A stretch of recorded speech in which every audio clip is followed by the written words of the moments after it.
If you can understand this one video, you will be able to draw any sequence diagram in exams, interviews, and as well as in real software projects.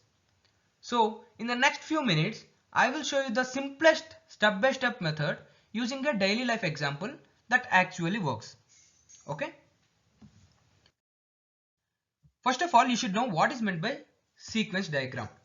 So a sequence diagram is a type of UML diagram that shows how objects communicate with each other over time. Okay. So it focuses on who talks to whom, in what order, and what message is exchanged. Okay. Also, it always shows like time always flows from top to bottom.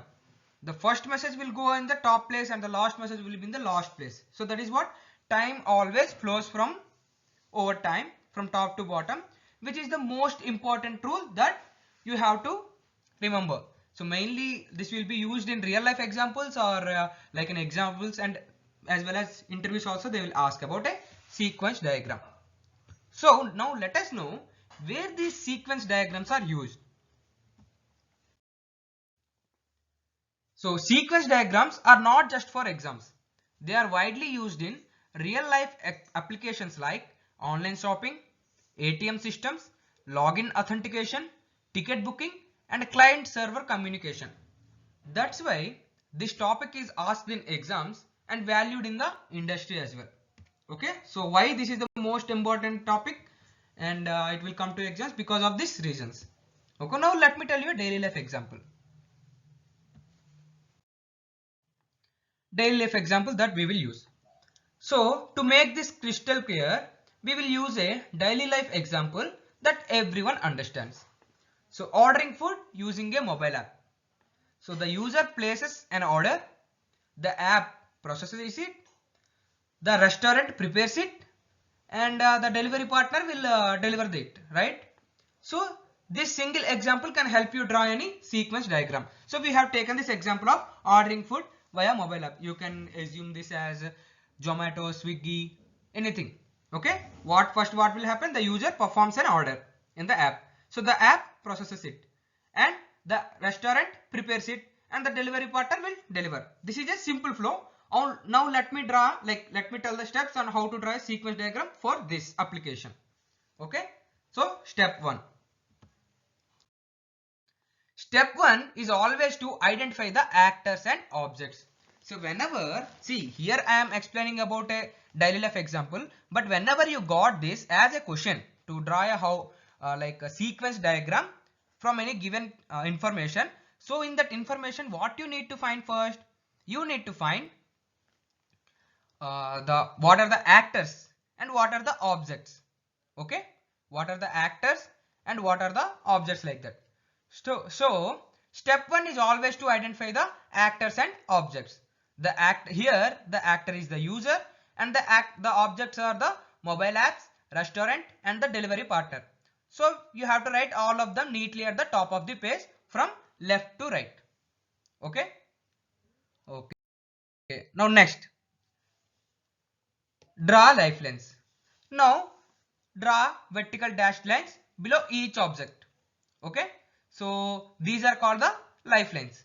So they represent the existence of each object during the interaction.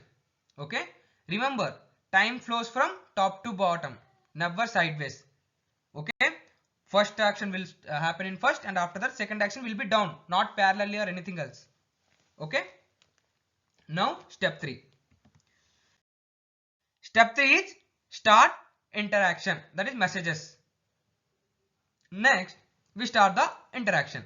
The user sends a message called place order, okay, to the mobile app.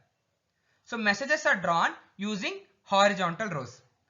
The arrow direction shows us the who is sending the message and who is receiving that. Okay, got it? The arrows, we have to draw each arrows for the interaction. If you got it, the first step is we have to identify actors and objects, and after that in step 2 we have to draw lifelines, and in third step we will start the interaction, how the messages are going. Then next,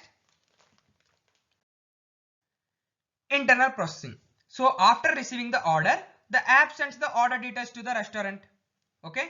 So the restaurant processes the request and prepares the food. Each message must be drawn in the exact order. It happens in real life. So sequence matters more than decoration. Okay. Main sequence will be matter in the exams always. And the last step is, so here once the restaurant confirms the order, it sends a response back to the app. The app sends a confirmation message to the user. Written messages are usually drawn using dashed arrows. Okay. So this clearly shows the response flow. Now let us tell about the one final step, that is activation bars. So activation bars represent the time an object is actively processing a request or not. Okay.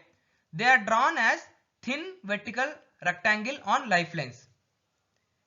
Okay. So these are optional in exams, but adding them makes you more diagram look professional and high quality. Like these are all not needed to draw. As if you are a beginner, then I suggest you to not follow this. But if you want to score like a good diagram, then yeah, you can do this. Okay. Now next, final complete structure diagram. So now look at the complete structure. Actors on the left, objects at the top, lifelines downward messages from top to bottom. If the structure is correct, then your diagram is almost correct. Okay. Okay, almost correct means still we have to do something. Yes, I will tell that. So before that, the diagram, the simple diagram will look like this. You can see the actor and the objects. Okay. So how the messages is going, you can see.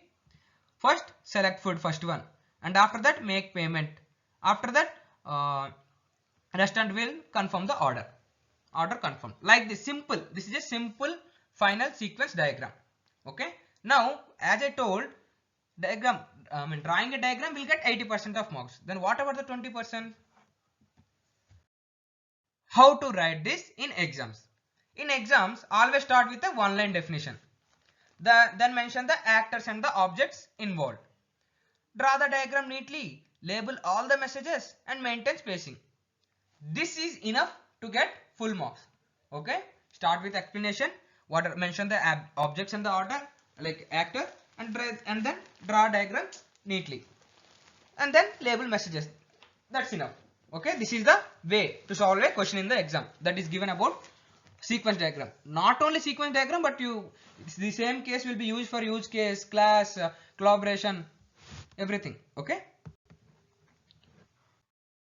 Now what are the common mistakes that students make? So many students lose marks due to small mistakes, missing lifelines, wrong arrow directions, unlabeled messages, or like overcrowded diagrams. So and avoid these, you will already head of the student. Okay. Then let me give you some tips to score full marks. Whenever you draw a diagram, make sure always to use pencil. Okay. And keep equal spacing. Write 2 or 3 lines of explanation and draw clean arrows as well. Presentation matters more than the artistic skills. Okay. Always presentation matters more than the artistic skills. Now, why this skill is most important for exams? This skill is not just for exams. It is used by software engineers and designers and architects as well. Okay, many software engineers use this, designers and architects are also use this sequence diagram. So understanding sequence diagram improves your logical thinking and system design skills. Okay, that's why companies value this knowledge. So most of the companies as well ask the questions like interview about the sequence diagrams as well. Okay, let me give one final advice. Practice with daily life examples. Focus on clarity but not on complexity. So if your sequence is correct, then your diagram is correct. So if this video helped you, then make sure to like, share and subscribe for more high value concepts. Okay, thank you.